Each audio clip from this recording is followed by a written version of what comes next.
Hey guys, welcome to the shop. Now this week, it's been a busy week, man. I've got a bunch of different stuff, really odds and ends, but I get some serious stuff done, at least I think I do. We got some repairs that need to get done on the K&T mill that I'm going to share with you. I've got some grinding footage. I try to grind some cutters some profiles that I've never ground before, just quick shots.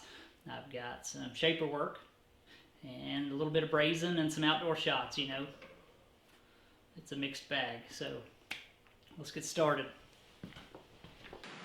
Okay, so I've been putting this off for quite some time. And for one, I'm not an electrician, and for two, I didn't know a lot about it until I, had some help from a friend and, really looked into it myself. And what this is a electronic switch, really. When you push the button up on the clutch lever of this big machine, it energizes a solenoid here. This little solenoid.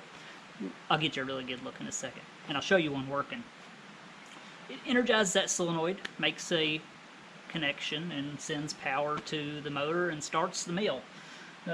It is basically just like this, in a way, in idea.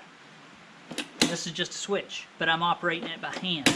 This one makes a connection just like this one does, but it does it by push button. So pretty neat. And I need to change this whole unit out to one that hopefully works. So let me take you in there. I'll show you the one that's on my shaper. It's exactly the same thing, and I'll show you the parts that I have, and we'll change this guy out. I'm also gonna, rewire it while I'm at it. Okay, so before I show you one of these starters actually functioning, I want to show you one outside of the enclosure. They're a lot easier to see without a spaghetti mess of wires wrapped around them, and a little easier to explain. And my explanation of this is, a non-electrician's explanation, so, forgive me. This is not a tutorial, just my understanding of them.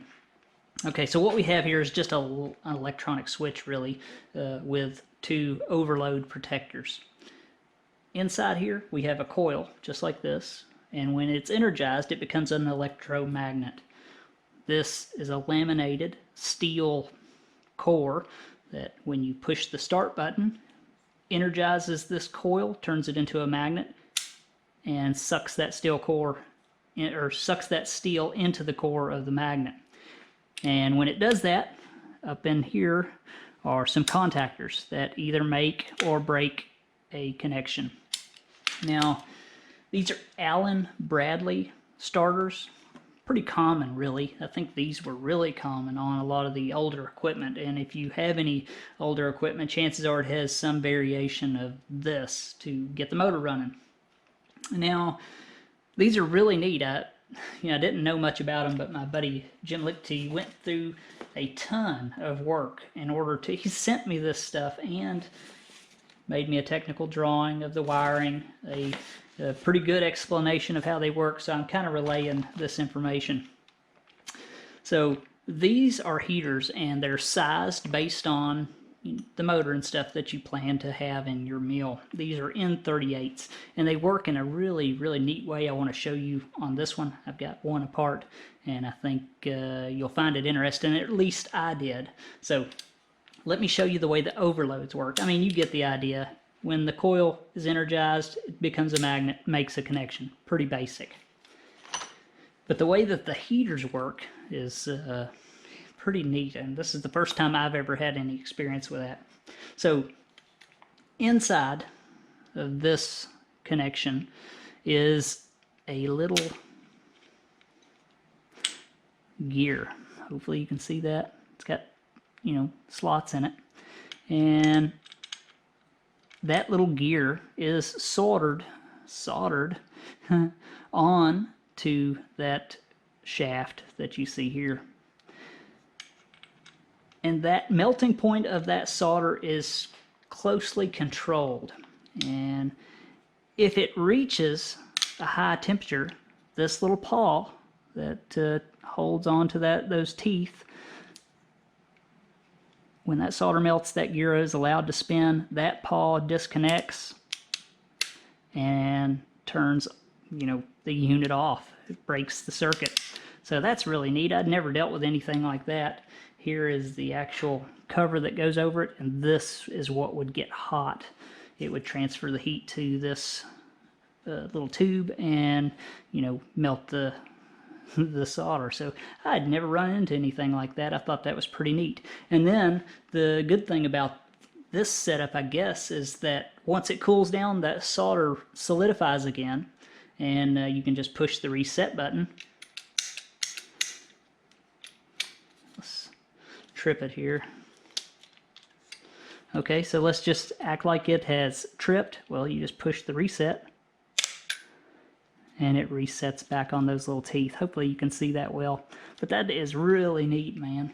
I'd never run into that. So let's go over to the shaper. Let me show you one of these in action.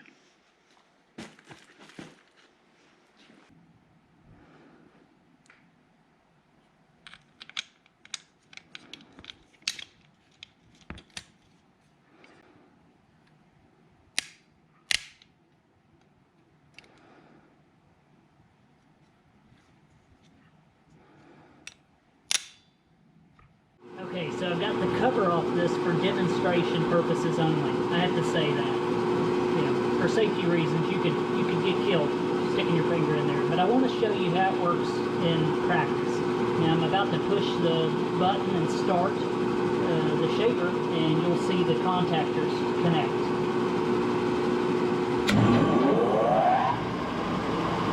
See it go up there? So it made the connection.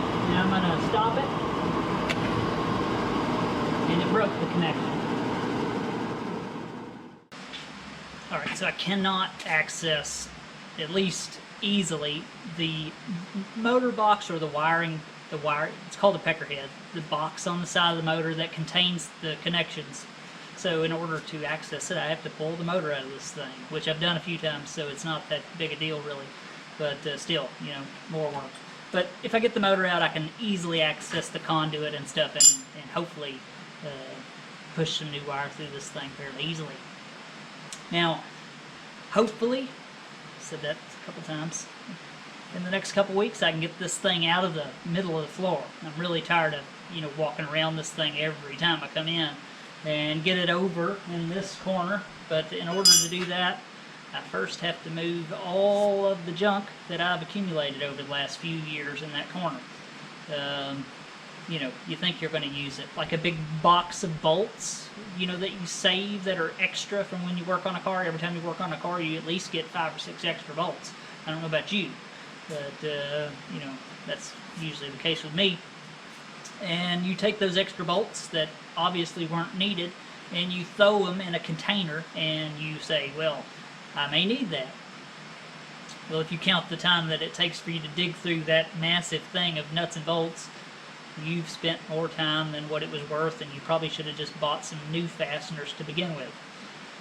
But you never know, you know, when you may need an extra bolt or something, and it is nice.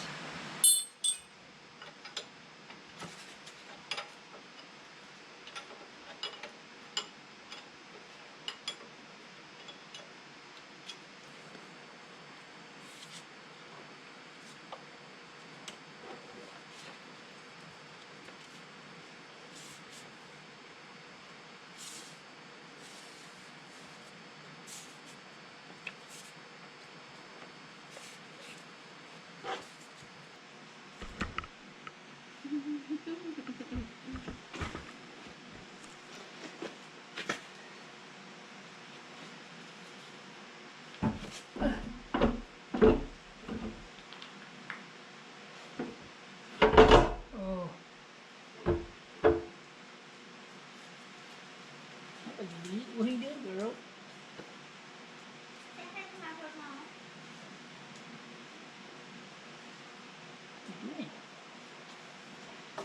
Well, got this out, so, well, somewhat out. I still gotta pull it all the way out, that way I can get a pretty good straight shot at this wiring. There is a box back here where things, where the wires from the push button and the wires from the motor meet, so there's no way that I can just, you know, pull straight through, so this has to come out.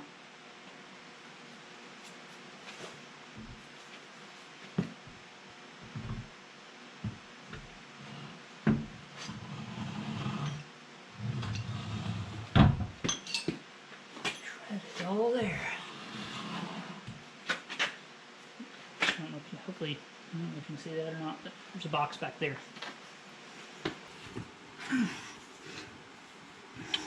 Looks pretty good in here, really.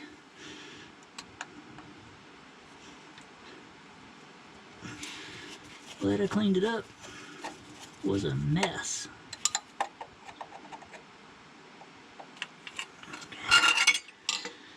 Huh. Yeah, wires from the push button, wires from the motor. So all these are going to get replaced. I think I might probably just leave these alone.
That.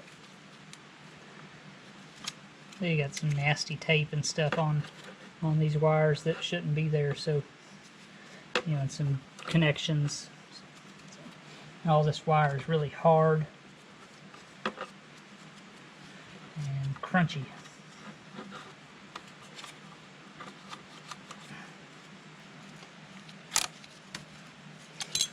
The insulation just breaks on it. It's no good. Needed changed anyway.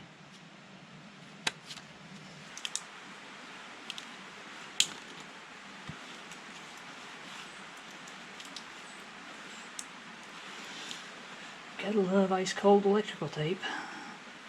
Even the good stuff doesn't do real well when it's cold.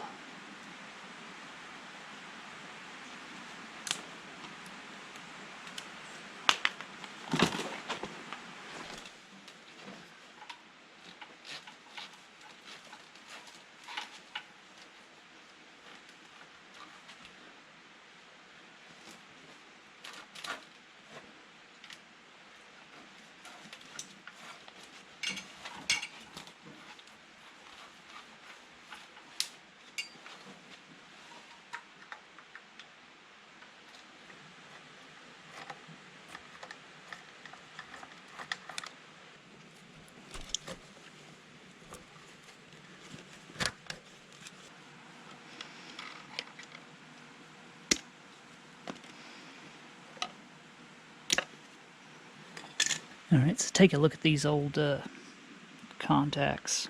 Hopefully you can see that. They're really, really crusty. So this thing really was on the way out anyway. Even if I changed just the coil on this thing, I really think that, you know, my best bet is to do what I'm doing. So, there we go. Looks like a spider. Alright, so I've had a little better look at this. Now, like I said, these three wires here are the wires from my push button switch. And, man, they are in bad shape. And I don't think, just, you know, see how you bend them and the insulation just breaks on them. And that's not something I want to, if I'm not going to have to do this job. My best bet is just to pull all new wire. Let me show you the switch up at the top. It adds a little, you know, several, you know, probably 30-45 minutes to the job, but it'll be a better job, and if I patch it, I'm probably less likely to do it, you know, in the future. So while I'm pulling wire, I'm just going to do it. Let me show you the switch. Alright, so here is the push button. on the clutch lever. And you know, you can try to, in your head, make this more complicated than what it really is, but you know, there's only 3 wires here. And I'm going to use the existing wires that are here. Of course, this is unplugged. There's not even power run to this machine. You know, so I'm going to use my existing wires to pull my new ones. There's no reason, man, to be messing around with these old wires. The chances of these, you know, being broke. This moves and turns. You know, they're constantly getting twisted and stuff. So I'm just going to play it safe and replace them all.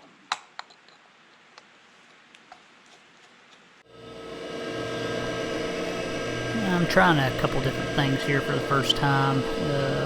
2 different types of cutters. This cutter here has a helix in one direction, and then here in a minute I'm trying a stagger tooth cutter. Now you can see the little dots I put on that cutter. That's just so I can, you know, cut my way around it once and then start on the other side to try to account for some wheel wear. Just something I read. And this is actually the first time I've ever ground between centers. You can see the chrome shaft that this cutter is on. Just a piece of hydraulic shafting that I put 2 centers on and set up on the grinder. I lost some footage this week. Had some files get corrupted and stuff, so we just got some shots, but you know, it's enough. It's the first time I'd ever ground a stagger tooth cutter, and I had some issues with it, but you know, I think it turned out pretty good, and I'll show it to you here in just a second. So let's see if we can get you a decent look at these teeth. Now, the primaries were ground, and the secondaries were ground by someone, and you can see the primary looks really uneven there. Now that could be due to a crazy secondary grind. Seems like people don't pay near as much attention to the secondaries because they're just clearance as they do to the primaries. And I'm going to try to even this guy up. I probably won't touch the secondaries because there's a whole lot of clearance in there. If you look from the side, I mean, you can see that it's got quite a bit. So we won't need to probably touch that unless we widen these up a whole lot, and I don't think that that's going to be the case. Now, here is the finger that I used to sharpen this cutter just a minute ago. And you can see that I've got an angle ground in this finger, and that angle matches angle of the helix. Now, where this has alternating helixes, I had to special grind this finger. It's on my support right now. And what it is basically comes down to a point. It's got 2 angles, one here and one here, and those match the angles on our teeth.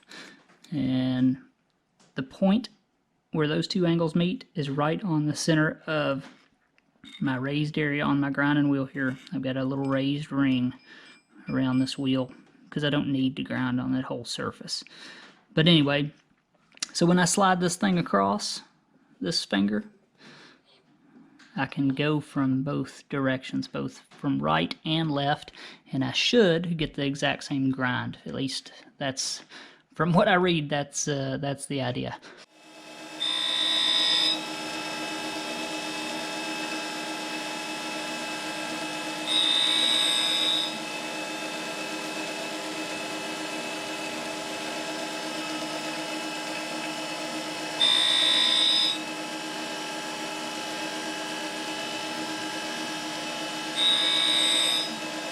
These secondaries on this thing are extremely ugly, and they make my primaries look bad.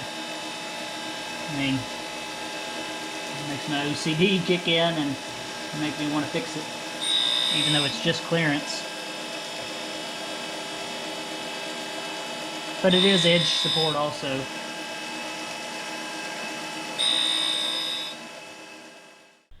Quick look at the stagger tooth cutter that I ground.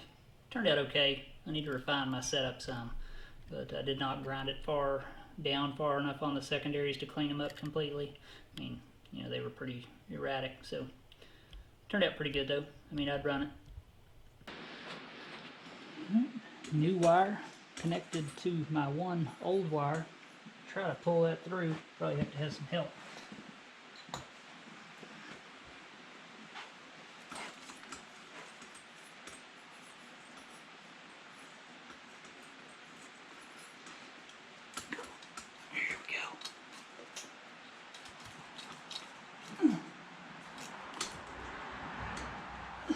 Come on.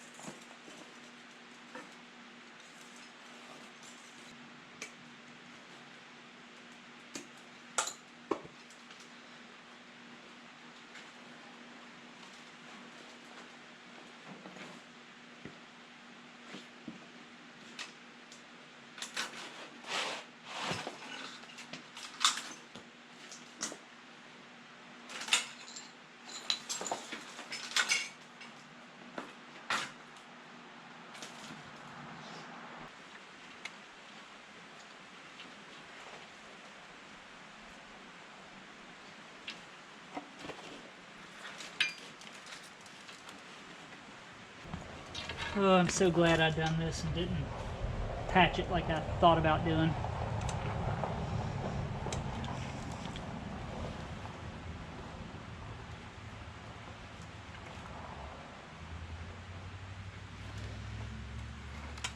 There we go.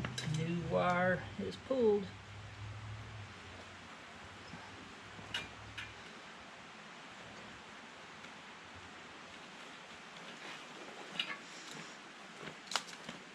Kind of confusing on the colors, but you know, they're different gauges.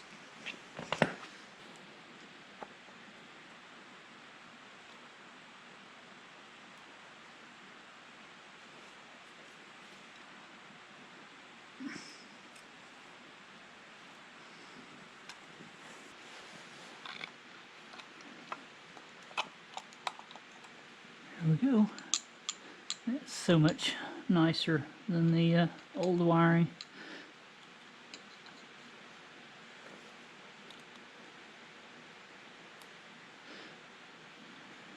That old stuff was getting dangerous.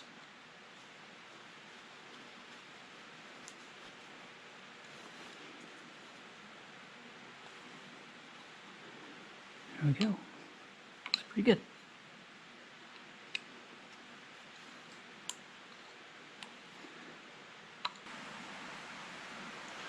Alright, so I'm going to slide this in here. Good thing about this starter is it's a direct replacement for this box. I don't have to find a new enclosure or anything or buy the whole unit. You know, you just take the old one out and put the new one in, which is nice.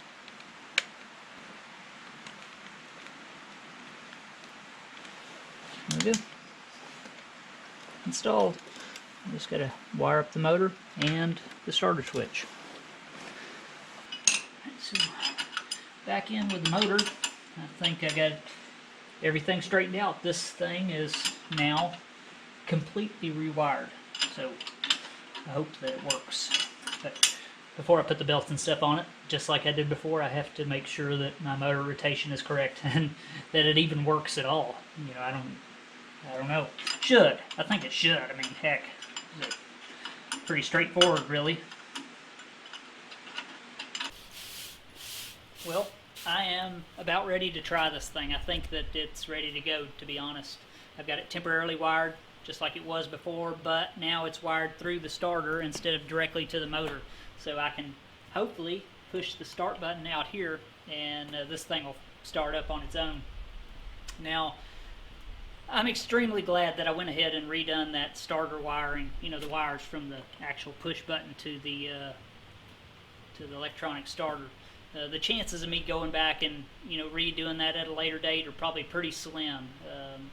It was easy, and anybody could have done that, and it's just 3 wires. The hardest part was pulling them, you know, down to the thing, but even that wasn't hard, so I'm glad I done it. Hopefully my audio's better. my mic attachment just arrived. I've had a mic forever, but not an attachment for this camera. That alone was $50. But, some people had said they'd had some issues hearing me, so hopefully we'll get that resolved, and the audio improves from now on. I guess all I need to do is fire up the phase converter. I'll have to flip this breaker box and then push the button, and it should start up, hopefully. And we got to verify motor rotation. So I'm going to go start this phase converter, and we'll try this thing.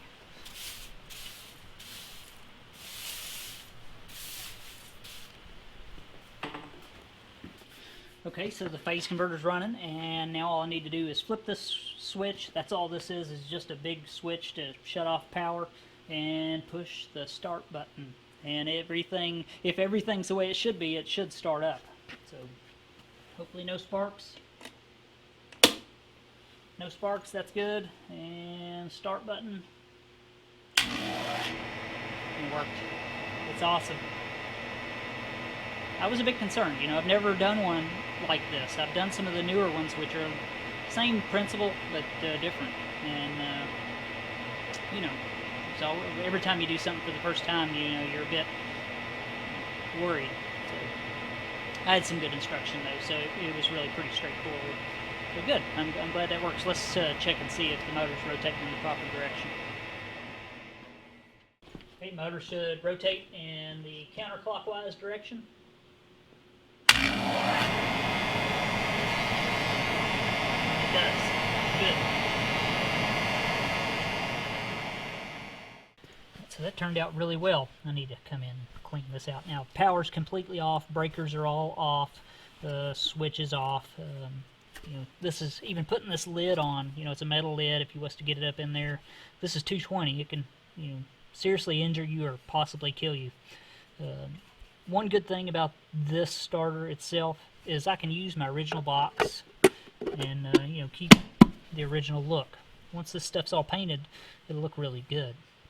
So I'm really glad. So now we have a completely rewired new starter, or pretty much new starter, and completely rewired mill. So that's nice.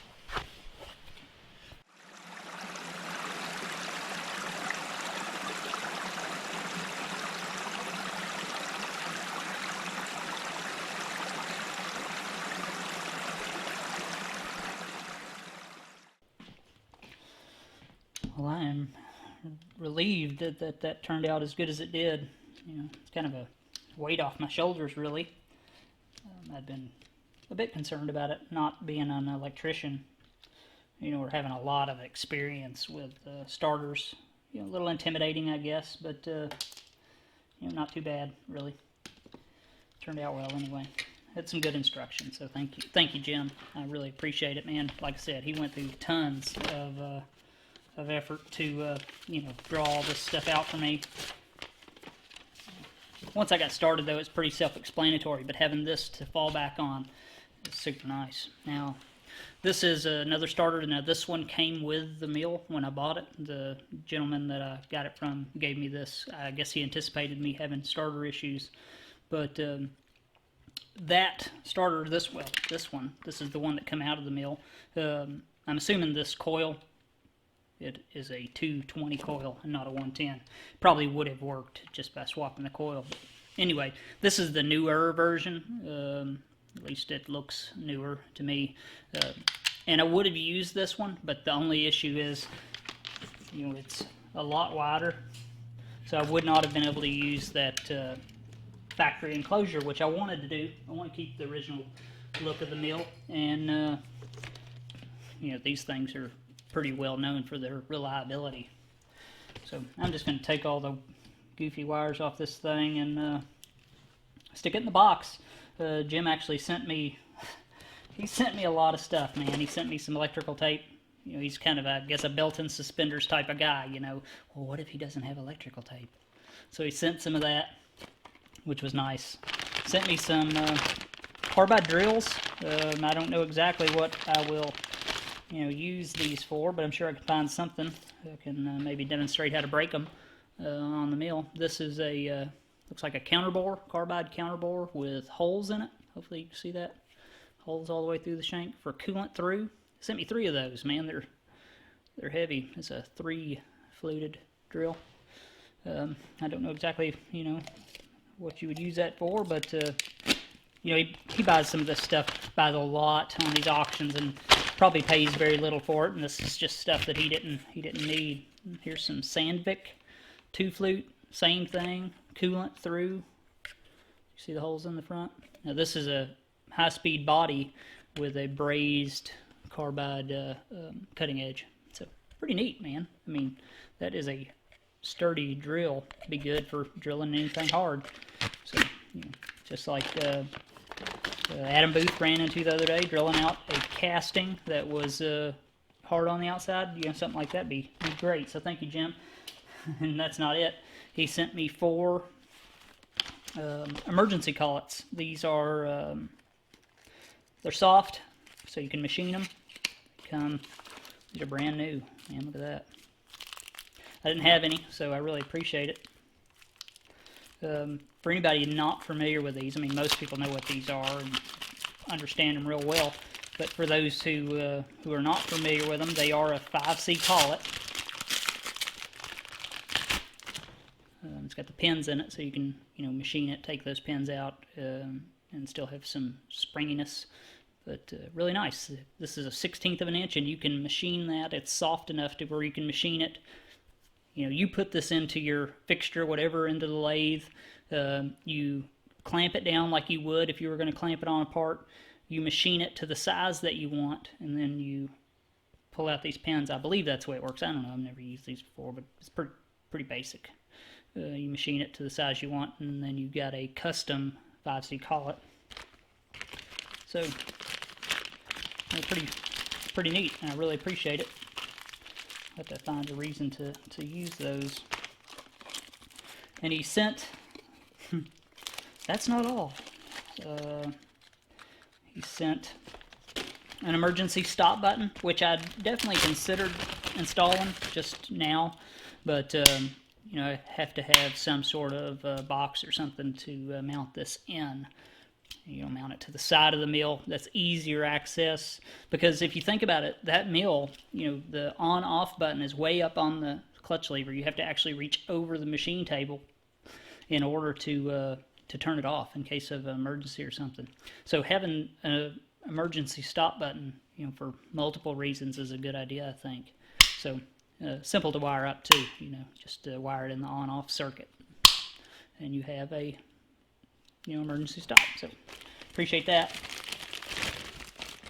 And I already showed you the rest of the stuff. Oh, sent me some carbide blanks and some pre-ground inserts for a boring bar that he had sent me a while back. So Jim really hooked me up, man. You know, what do you say to something like that? Went through all this trouble just to help me out. So really appreciate it. And as you can see today, he has definitely helped me out. Oh, and more. Some 8.6 millimeter, 7 8.6 millimeter long shanked drills. So, you know, pretty nice. So thank you, Jim. Really appreciate it, man. That you know, it worked out, you know, as good as I could ever expect. So I got one more thing that I want to do before we part, and it's just going to be repairing a little item of mine. I'll show you. Okay, so quick note. This is the book that I use for grinding. I get asked this a lot. It is Norton's A Handbook on Tool Room Grinding, and you can find that at Keith Rucker's website. That is vintagemachinery.org. Now, this is a great book for getting started, really. So there you go. There's the book that I use, that I reference a lot. Now, for the last job that I want to do today, I'm running out of time, is repair my scraper. This is my cast iron scraping tool. It's just a shop-made item, piece of drill rod, plastic handle with a, well, it had a piece of carbide brazed in the end.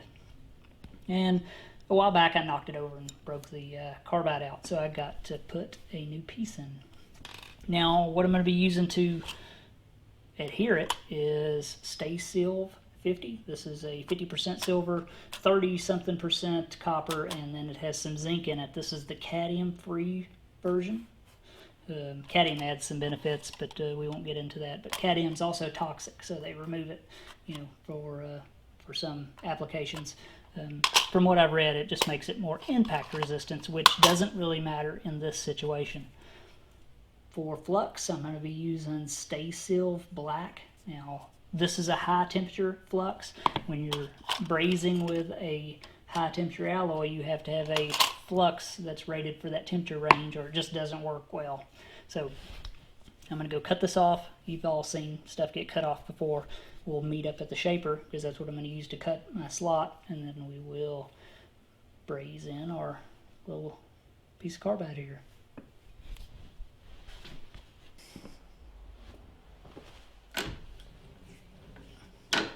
Okay, so I got this cut off and got it hanging out of the side of the vise here. Just got it vertical. And my clapper box is square, and my compound is square, and also the tool is square, because this is just like a parting operation, but you get the idea. And now I need to find the center of this. I want the slot in the center, of course, and it's pretty easy, really. Let me show you how I plan to do that. Just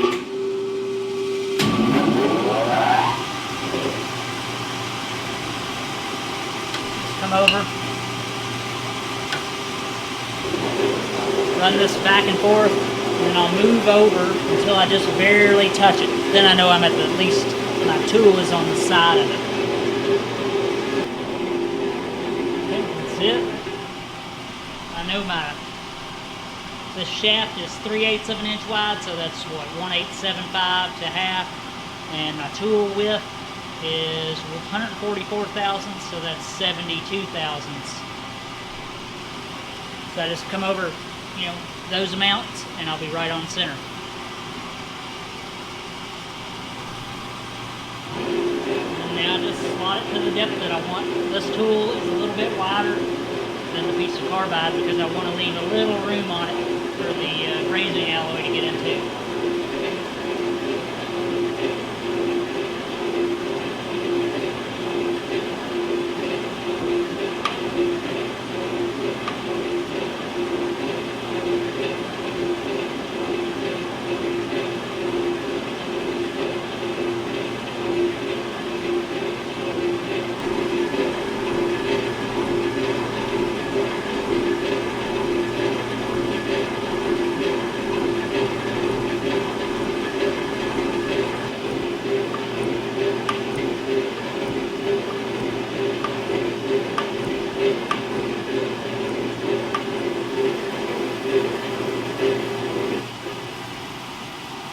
Good enough.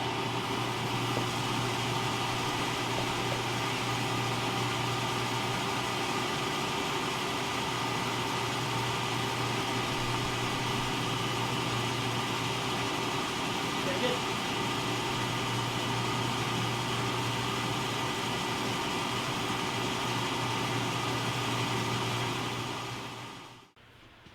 Okay, so there is our slot. Now I like to mix this stuff up fairly well. It kind of watery if you don't. Let's use a toothpick. Just coat. Doesn't take a whole lot. And then, all the surfaces that I want, to bond good to the brazing alloy. Just coat those good.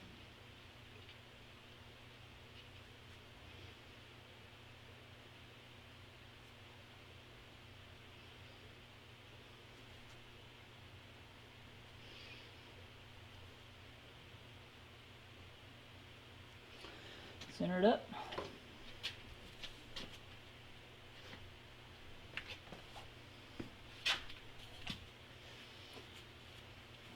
And you really need to wear, these are the glasses that I like to wear. These are just Remington.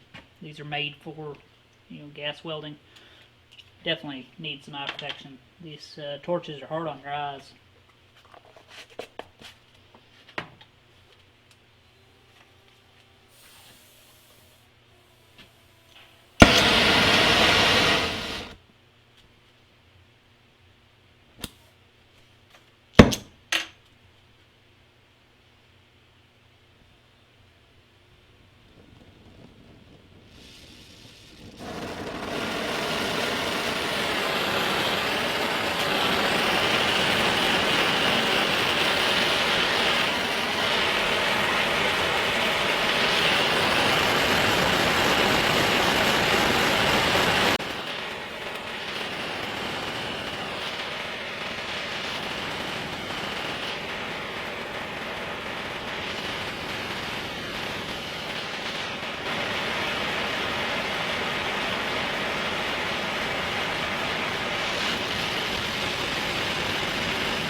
you can watch that joint, just soak that solder right in between the two parts. So yeah, it looks good. It's easy. Alright, so it turned out really well. You can see I went in, cleaned it up, of course, relieved it so I can get down at a sharper angle without hitting the actual shaft itself. Hopefully you can see that the braze took all the way around really well. Now all I need to do is put an edge on that on my diamond lap and it'll be done. So pretty nice. It's another thing off the list, and that should last forever as long as I don't knock it over and break it. Well guys, I think that's it. I am out of time this week. Now, a couple things I'm working on, behind the scenes really, and I've just started on this. This is actually a electric motor shaft, and I'm cylindrically grinding it down to 1 inch. It's quite a bit over an inch, but so I can use it to grind my cutters on, my inch board cutters. You got to have something to hold between centers to grind those on. So I'm doing that. I considered using this. Some of you guys will know what that is. May not look familiar exactly, but that is the CV axle out of a car. I just cut it off with an abrasive wheel, and that's one end of it, the other end. So that's some good stuff. So you're not going to cut it on a lathe, man. It's hard. So be a good candidate for grinding slightly over an inch, so I can grind it down and have a good piece of material to use. Just stuff I'm doing on the side, and I love using that little grinder, man. That thing's awesome. Hopefully, I can get really good at it. That's one of my main goals, is to get really good at cutter grinding. I just find it interesting, personally. I love the idea of repurposing old stuff. I've always had that, interest, and it's just fulfilling for me to bring something back that has been discarded. It's been a story of my life, really. Old bicycles or go-karts, you get the idea. A lot of you guys are the same way, and if you're not, at least you're probably somewhat interested in salvaging your old stuff. So I think I don't know why I got off on that, but anyway, that's what I've been doing on the side, just messing around. So I'm out of time. Perfectly happy with the outcome on the mill as far as the wiring job and stuff. That was a decent job. It took a whole day to get everything together and done, but I'm happy with the outcome, and I'm glad I'd done it. That's for sure. Still not done, of course, and maybe next week we will start cleaning out my junk haul in that corner where everything that you want to save ends up, and hopefully get that mill back in there. We'll see. Who knows what we'll do, to be honest. Whatever I end up doing is what we'll do. So that's usually the way it works. So thanks for watching, guys. I really appreciate it. Like I say every week, thanks to all my viewers, all my patrons, the guys who made a donation on my PayPal button on my homepage. I really appreciate that, man. It makes a huge difference, and I just want to say thanks, from all of us here. And as always, if you have any questions, hit me up on my email. Leave a comment. That's it. I'll see you next time.